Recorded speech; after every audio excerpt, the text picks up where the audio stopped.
Muito bom dia, investidores! Damos início a mais um acompanhamento matinal aqui nessa terça-feira, dia 5 de setembro. Então a gente começa, como de costume, pelas agrícolas que hoje temos pregão noturno de Chicago, voltou às 9 horas da noite e segue aí aberto, né? Basicamente a gente tem um dia mais calmo para a parte das commodities agrícolas. Temos aí um trigo bem neutro, subindo 0,42 no momento, um milho subindo 0,29%.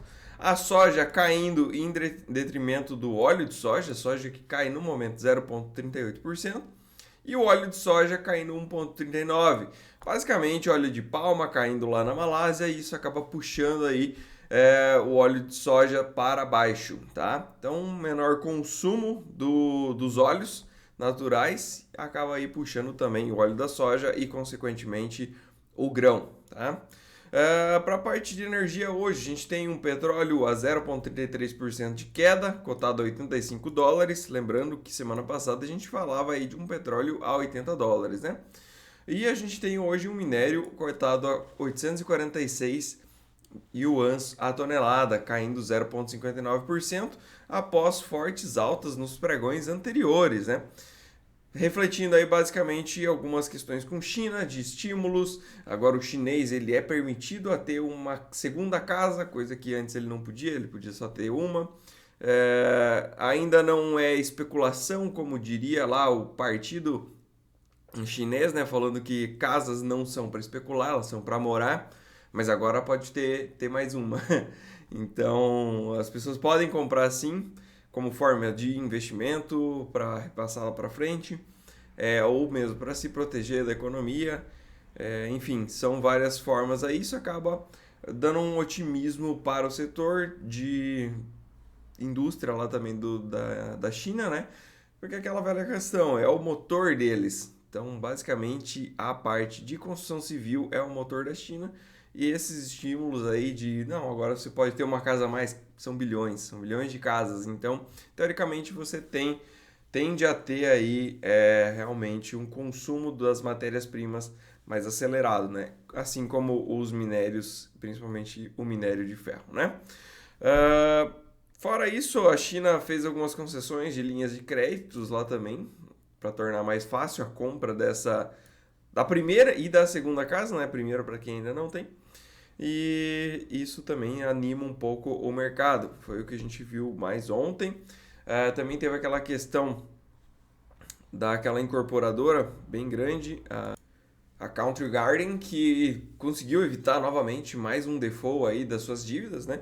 Então, dívidas em dólares, ela está conseguindo girar e está dando um ânimo para parte da bolsa chinesa lá. Porém, hoje o cenário que a gente vê, ele é um pouco diferente, né? Então, ontem a gente viu os Estados Unidos fechado, acabou que não deu um rumo para o mundo, né? A nossa bolsa, ela chegou, tá no positivo, praticamente 1% positivo aí, e fechou em uma queda de 0,1%. Lembrando que esses aqui a gente não olha hoje porque estavam fechados, não tem cotação, última cotação do dia 1/9. Então a gente passa diretamente aí para Ásia e Pacífico, que ontem fez um movimento de alta, né? Eles fecharam em boas altas e hoje fecharam aí na madrugada com uma queda para Xangai de 0,71%. Teve uma queda de 2,28% para Hang Seng, a parte de tecnologia lá da China, né?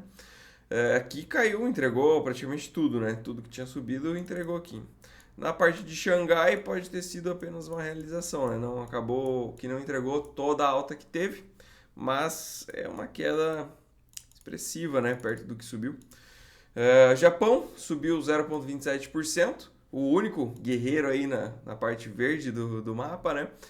E a gente tem a Coreia do Sul caindo 0,09% e também temos a Austrália caindo 0,06%. Ou seja, a queda mais forte aí foi para a Hang Seng, a parte de tecnologia, que caiu 2,28%. Europa, hoje tivemos dados de Europa e lá a economia segue decadente.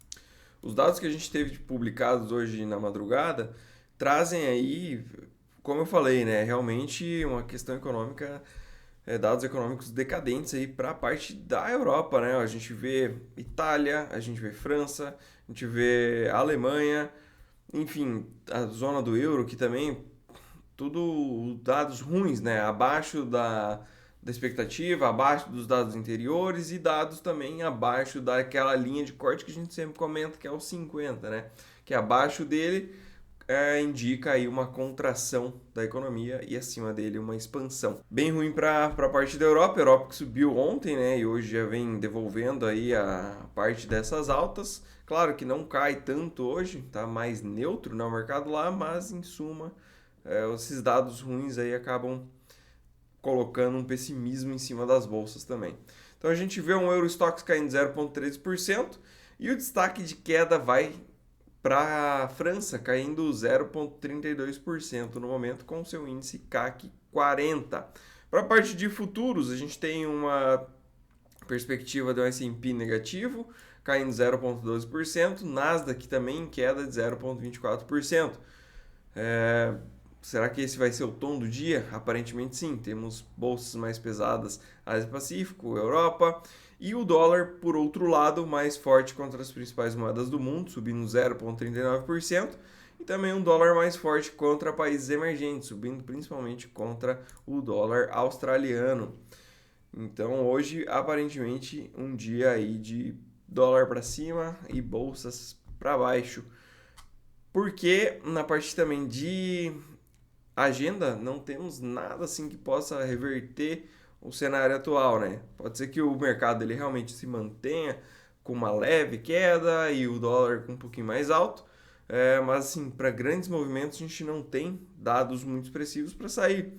Aqui no Brasil a gente vai ter esses mesmos dados que foram publicados lá na Europa, então a partir do PMI, né, que seria o índice aí dos gestores, né? Para ver a confiança do mercado, como é que eles estão. E a gente vai ter essa publicação aqui no Brasil às 10 horas da manhã. Ele geralmente tende a ser um índice importante nos Estados Unidos, tá? Os Estados Unidos tende a fazer preço em economias mais maduras, mas aqui no Brasil, sinceramente, tem pouquíssimo impacto para o Brasil, inclusive, tá? Então não é um dado muito forte, não. E fora isso, a gente tem nada mais na agenda, ou seja, tende a ser um dia mais parado mesmo. É claro que a gente vai ter as movimentações de ajuste de Estados Unidos por conta do feriado de ontem, então eles não negociaram ontem. Hoje pode ser que tenha um pouquinho mais de volatilidade nesse sentido, em que eles façam o ajuste aí do pregão de ontem, mais o acréscimo de hoje pode dar uma movimentação a mais. Porém, realmente não temos nenhum motivador muito forte aí para buscar nenhum tipo de economia, né? Nem a brasileira, nem a estadunidense, enfim. Parece-me ser um dia aí mais tranquilo, tanto para a bolsa quanto para o dólar. Bolsas levemente negativa, dólar um pouco mais positivo. É isso, meus amigos. Tenham todos um ótimo dia.